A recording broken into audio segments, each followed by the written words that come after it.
इस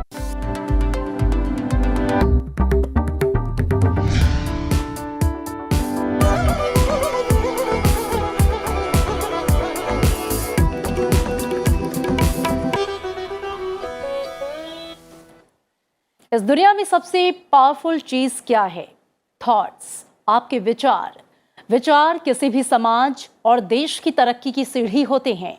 किसी भी समाज के लोगों के विचार ही ये तय करते हैं कि वो समाज कैसा है और कितना संपन्न है, कितना उन्नत है।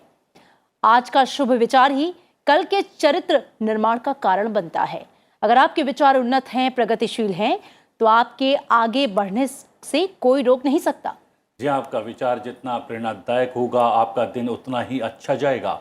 आपका विचार कैसा हो, इसके लिए आपको सकारात्मक और सफल लोगों को फॉलो करना चाहिए, क्योंकि उनके प्रेरणादायक विचार आपको सफलता की ऊंचाई पर ले जा सकते हैं। हेलो इंडिया, मैं हूं प्रतिबिंब शर्मा। हेलो इंडिया, मैं हूं आपके साथ अमृता चौरसिया।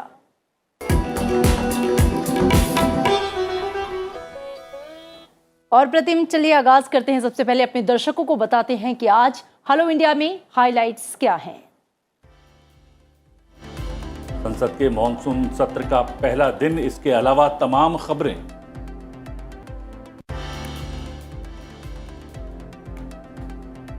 साथ ही अंतर्राष्ट्रीय खबरों में श्रीलंका संकट पर होगी हमारी नजर। ब्रिटेन, रूस, यूक्रेन सहित अन्य देशों से आ रही खबर पर होगी नजर। और पलटेंगे इतिहास के पन्नों को, जानेंगे आज के दिन से जुड़ा इतिहास। और इसके अलावा होगा बहुत कुछ खास, तो अगले आधे घंटे जुड़े रहिए हमारे साथ। शुरुआत मुख्य समाचारों से।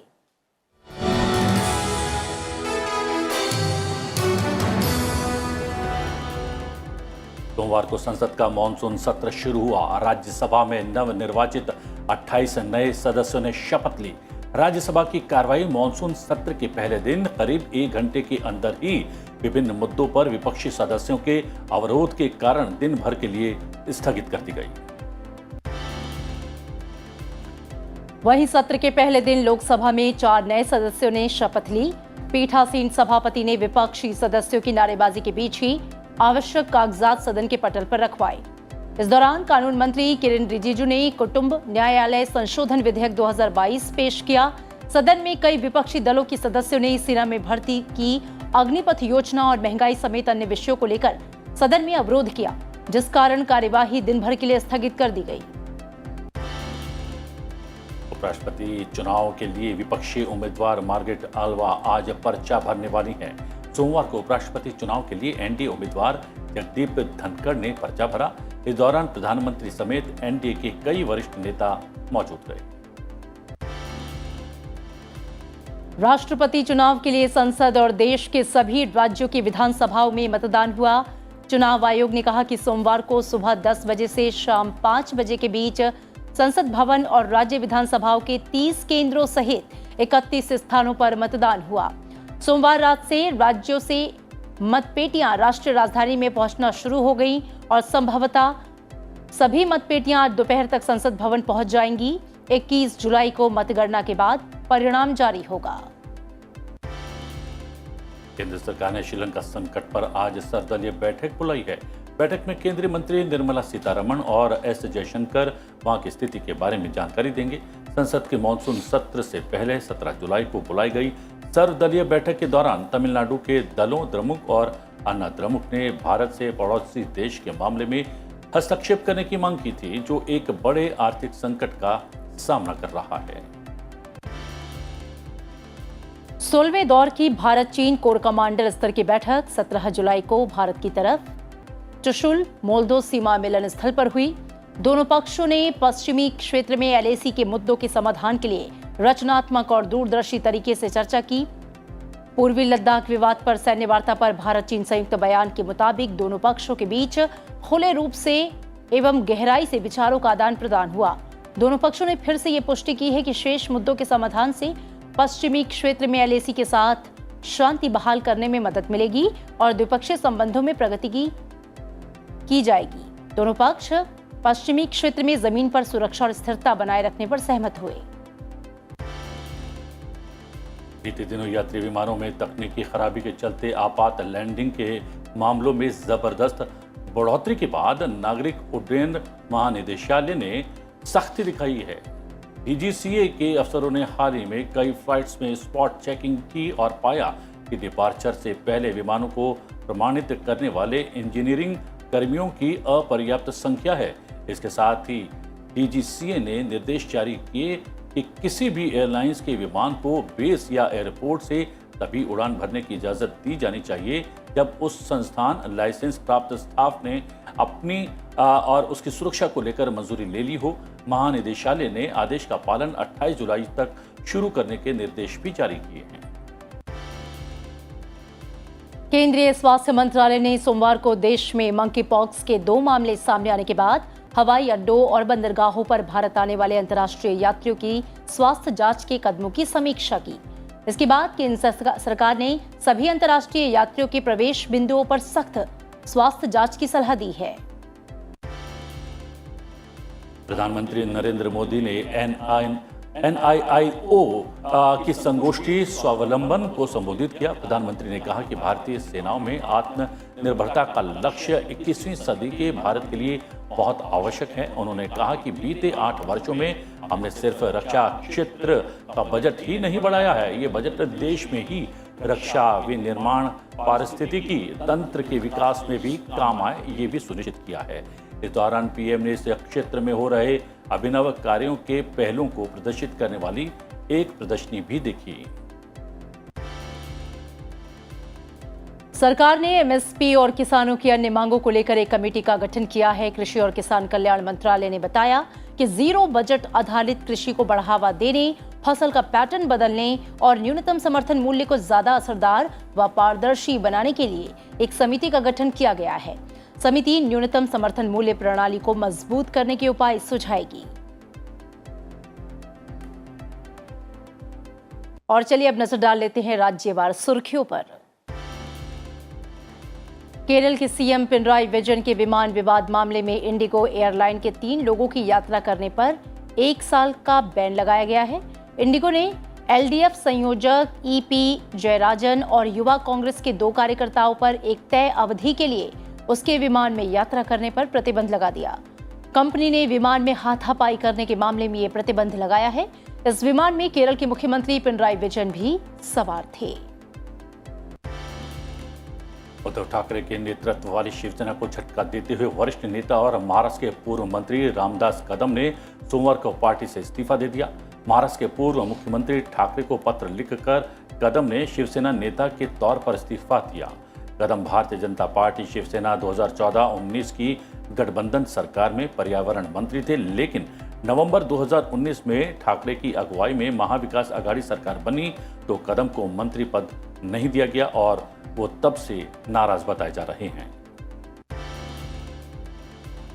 मध्य प्रदेश में एक भीषण सड़क हादसे में महाराष्ट्र की रोडवेज बस हादसे का शिकार हो गई। खरगोन और धार की सीमा पर यह बस नर्मदा नदी में गिर गई। कई मुसाफिरों की डूब जाने की वजह से मौत हो गई। खालघाट संजय सेतु पर रेलिंग को तोड़कर यह बस सीधे नर्मदा नदी में जा गिरी। इंदौर से पुणे जा रही यह बस सुबह करीब 6 बजे हादसे का शिकार हुई।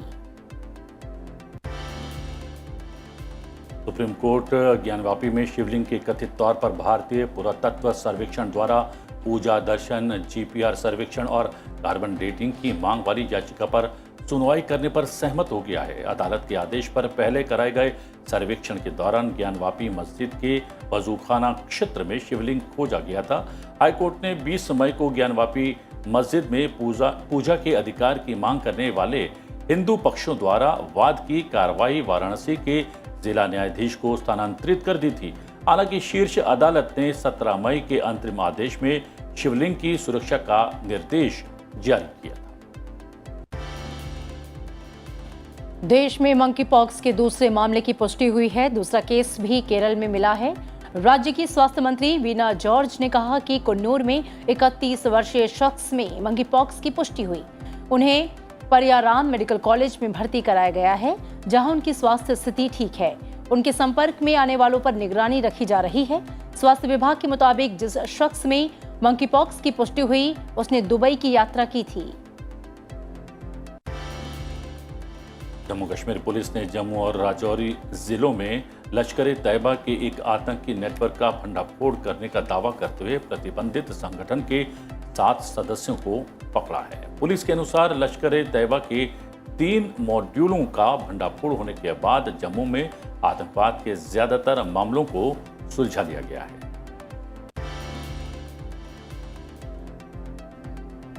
जम्मू कश्मीर के पुंछ जिले में नियंत्रण रेखा के पास दुर्घटनावश एक हथगोले में विस्फोट होने से सेना के एक कैप्टन और एक जूनियर कमीशन ऑफिसर की मौत हो गई। सेनाकर्मी पुंछ जिले में मेंढर इलाके में तैनात थे। आंध्र प्रदेश विधानसभा का मानसून सत्र विजयवाड़ा में शुरू हो गया है। ये सत्र 5 दिन तक चलेगा।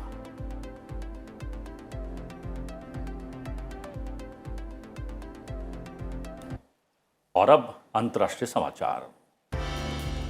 ब्रिटेन में प्रधानमंत्री पद के तीसरे दौर के मतदान में भी ऋषि सुनक सबसे आगे रहे हैं। उन्होंने 115 सांसदों का समर्थन हासिल किया। उधर टॉम दुगेन धत अपेक्षित मत हासिल नहीं कर सके और दौड़ से बाहर हुए हैं। अब ब्रिटेन में प्रधानमंत्री पद की दौड़ में केवल 4 प्रत्याशी बचे हैं। दूसरे दौर के मतदान में भारतीय मूल के ऋषि सुनक ने 101 वोट हासिल किए थे। उन्होंने अपना समर्थन बढ़ाकर 115 कर दिया है। दूसरे स्थान पर रही पेनी मोरडोंट और तीसरे स्थान पर विदेश मंत्री लिज ट्रस रही हैं। श्रीलंका के कार्यवाहक राष्ट्रपति रानिल विक्रमसिंघे ने 20 जुलाई को राष्ट्रपति पद के होने वाले चुनाव से पहले देश में आपातकाल की घोषणा की। देश के 125 संसदीय संसद में 2 दिन बाद राष्ट्रपति का चुनाव होना है। साथ ही रानिल विक्रमसिंघे ने सभी राजनीतिक दलों से अपने मतभेदों को भुलाकर एक ऐसी सर्वदलीय सरकार बनाने का आग्रह किया है जो देश को आर्थिक संकट से उबारने में मदद करे। इसी बीच सरकार की तमाम कोशिशों के बीच सरकार विरोधी प्रदर्शन जारी है। रूस यूक्रेन युद्ध भीषण रूप लेता जा रहा है। रूस ने यूक्रेन पर 150 से ज्यादा मिसाइल दागी हैं। यूक्रेन के राष्ट्रपति ने कहा है कि हम रूसी सेना को करारा जवाब दे रहे हैं। 24 फरवरी से रूस और यूक्रेन के बीच शुरू हुई जंग लगभग 5 महीनों से लगातार जारी है, लेकिन इसका अभी तक अंत नहीं हुआ है और ना ही इसका कोई समाधान होता फिलहाल नजर आ रहा है। यूक्रेन की सेना के अधिकारियों ने बताया कि सोमवार को रूसी सैनिकों ने सुमी क्षेत्र में 150 से अधिक मिसाइलें दागी।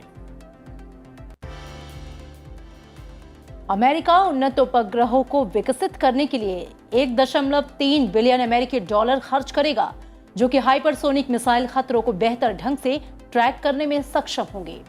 पेंटागन ने 2 नए अनुबंधों की घोषणा करते हुए कहा कि 2025 तक अमेरिका डिटेक्शन और ट्रैकिंग सिस्टम को कक्षा में स्थापित करेगा। अंतरिक्ष विकास एजेंसी के निदेशक डेरेक टूर्नियर ने कहा कि अनुबंध 28 उपग्रह प्रदान करेगा, क्योंकि अमेरिका रूस और चीन से बढ़ते खतरों का मुकाबला करने के लिए अपनी क्षमता का विस्तार करेगा। यूरोप में फैली गर्मी की लहर अब ब्रिटेन तक पहुंच गई है। इस गर्मी के कारण स्पेन और फ्रांस में भयंकर जंगल की आग फैल गई है। हजारों लोगों को रेस्क्यू करके इस क्षेत्र से निकाला गया है। नियंत्रण से बाहर हो रही जंगल की आग पर काबू पाने के लिए दमकल कर्मियों की कोशिशें लगातार जारी हैं। पाकिस्तान के पूर्व प्रधानमंत्री इमरान खान ने पंजाब असेंबली उपचुनाव में उनकी पार्टी पाकिस्तान तहरीक इंसाफ को मिली भारी जीत के बाद देश में नए आम चुनाव कराने की मांग की। इमरान खान को अप्रैल में प्रधानमंत्री पद से अपदस्थ किए जाने के बाद उनकी पार्टी पीटीआई और प्रधानमंत्री शहबाज शरीफ की पार्टी पाकिस्तान मुस्लिम लीग नवाज के बीच ये पहला प्रमुख चुनावी मुकाबला था। आरोप करते हैं आज की गतिविधियों का। लोकसभा में आज भारतीय अंटार्कटिक विधेयक 2022 विचार और पारित किए जाने के लिए पेश होगा। राज्यसभा में सामूहिक विनाश की हथियार और उनके डिलीवरी सिस्टम गैर कानूनी गतिविधियों पर प्रतिबंध संशोधन बिल 2022 विचार और पारित किए जाने के लिए सूचीबद्ध है। विधेयक को केंद्रीय मंत्री डॉक्टर एस जयशंकर सदन में पेश करेंगे। दोनों ही सदनों में प्रश्नकाल के दौरान विभिन्न मंत्रालयों से जुड़े कई अहम सवाल पूछे जाएंगे। संचार और सूचना प्रौद्योगिकी पर स्थायी समिति और श्रम, कपड़ा और कौशल विकास पर स्थायी समिति की बैठक होगी। जैव विविधता संशोधन विधेयक 2021 पर संयुक्त समिति और अधीनस्थ विधान समिति की बैठक होने वाली है। संसद के दोनों सदनों से जुड़ी हुई कार्रवाई का प्रसारण आप देख सकते हैं संसद टीवी पर। संसद टीवी के अलावा आप यूट्यूब चैनल के माध्यम से भी संसद के दोनों सदनों की कार्रवाई का सीधा प्रसारण लगातार निर्बाध रूप से देख सकते हैं। जी बिल्कुल प्रतिबिंब, और इसी के साथ वक्त हो चला है अपने दर्शकों को आज के दिन से जुड़ा इतिहास बताने का। जी हाँ, पलटते हैं इतिहास के पन्नों को और जानते हैं 19 जुलाई के दिन से जुड़े हुए इतिहास के बारे में। 19 जुलाई वर्ष 1827 को मंगल पांडे का जन्म उत्तर प्रदेश में बलिया जिले के नगवा गांव में हुआ था। वे पहले स्वतंत्रता संग्राम के महान क्रांतिकारी थे। मार्च 1857 को स्वतंत्रता संग्राम की शुरुआत मंगल पांडे के पहले सैनिक विद्रोह के साथ हुई। कोलकाता के पास बैरकपुर छावनी में ईस्ट इंडिया कंपनी के अंग्रेज अफसर पर सिपाही मंगल पांडे ने गोली चलाई। अंग्रेजी शासन के खिलाफ भारत में यह पहला बड़ा विद्रोह था। ब्रिटिश सेना में रहते हुए उन्होंने अंग्रेजों के खिलाफ मोर्चा खोला था। मंगल पांडे ने गाय की चर्बी युक्त कारतूस को मुंह से काटने से मना कर दिया। नतीजतन उन्हें गिरफ्तार किया गया। मंगल पांडे की देशभक्ति से जल्लाद भी प्रभावित थे। इसी कारण उन्होंने फांसी देने से इनकार कर दिया।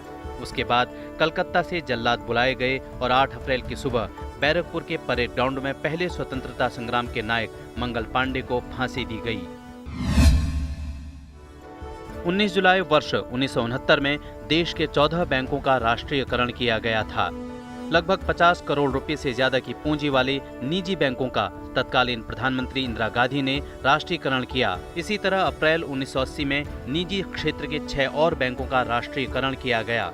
बैंकों के राष्ट्रीयकरण का मुख्य उद्देश्य बैंकिंग सेवाओं और सुविधाओं का विस्तार करना रहा है, जिससे किसानों और गरीबों तक बैंकों की पहुंच सुनिश्चित हो सके, ताकि पूंजीपतियों और साहूकारों पर कर्ज की निर्भरता कम हो सके। आज के दिन को बैंकों का राष्ट्रीयकरण दिवस के रूप में मनाया जाता है। महान क्रांतिकारी मंगल पांडे की आज जयंती है। 1857 में अंग्रेजों के खिलाफ क्रांति की मशाल जलाने वाले मंगल पांडे ने चर्बी वाले कारतूस सहित अंग्रेजों की कई दमनकारी नीतियों का विरोध किया। मंगल पांडे की क्रांतिकारी गाथा को लोकसभा अध्यक्ष ओम बिरला ने भी याद किया है और ट्वीट किया। जी हाँ, उन्होंने ट्वीट करके लिखा है, हमारे शहीद मंगल पांडे जी की जयंती पर कोटि कोटि नमन। 1857 में विदेशी हुकूमत के खिलाफ उनके द्वारा प्रज्वलित क्रांति की पहली मशाल ने प्रत्येक भारतीय को मां भारती की आज़ादी के लिए संघर्ष की प्रेरणा दी। इस देश उनके सर्वोच्च बलिदान का सदैव ऋणी रहेगा। और इसी के साथ प्रतिबिंब अपने दर्शकों को हम बता दें कि हेलो इंडिया को आप टीवी के अलावा संसद टीवी की यूट्यूब चैनल पर देख सकते हैं। साथ ही संसद टीवी के ट्विटर और इंस्टा पर भी आप इसे देख सकते हैं, फॉलो कर सकते हैं। जी हाँ, आप संसद टीवी की आईडी को फॉलो कर सकते हैं और उस पर अपने सुझाव भी भेज सकते हैं। आपके सुझाव हमारे लिए बहुत महत्व रखते हैं। हेलो इंडिया के बाद 9 बजे जरूर देखिए संसद की कार्रवाई पर आधारित हमारा विशेष कार्यक्रम संसद में आज। जी हाँ, जिसमें हम आपको बताएंगे कि संसद में आज क्या कुछ खास एजेंडा है। तो मॉनसून सत्र के दूसरे दिन क्या कुछ खास होने वाला है आज, ये तमाम चीजें आज आपको इस कार्यक्रम के माध्यम से संसद में आज देखने को मिलेंगी।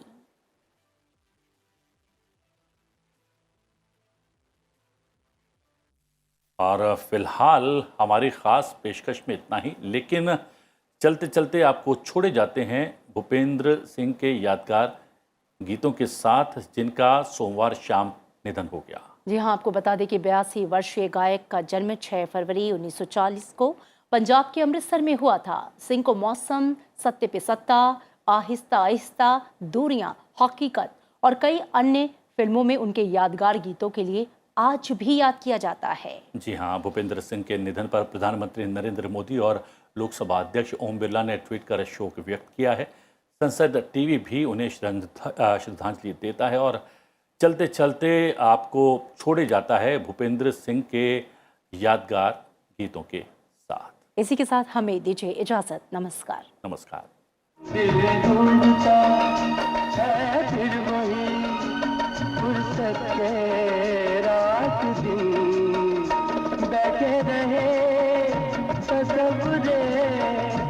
जाना किए शहर में, रात में और दोपहर में आबोदाना ढूंढता है, आशियाना ढूंढता है। गली के मोड़ पे सुना सा कोई दरवाजा, तरसती आँखों से रास्ता किसी का देखेगा। मेरे घर का सीधा सा इतना पता है, ये घर जो है चारों तरफ से खुला है। न दस्तक जरूरी न आवाज देना, मेरे घर का दरवाजा कोई नहीं है। दीवारें गुम और छत भी नहीं है, बड़ी धूप है तो